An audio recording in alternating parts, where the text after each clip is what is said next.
మార్పు చెందని జీవితాన్ని చూసి దేవుడు మనల్ని ఏం చేస్తూ ఉన్నాడంటే అసహించుకుంటున్నాడు.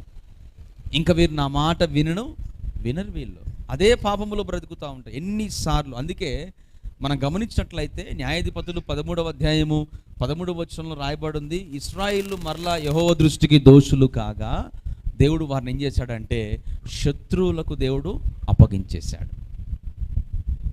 ఎందుకు ఇశ్రాయేలు ప్రజలను దేవుడు శత్రువులకు అప్పగించేశాడు? కారణం ఏంటి అంటే వారు దేవుని మాట వినలేదు. వాళ్ళు దేవుని మాటను వినకపోతే దేవుడు ఏం చేస్తాడు తెలుసా? నిన్ను సాతానుకు అప్పగించేస్తాడు.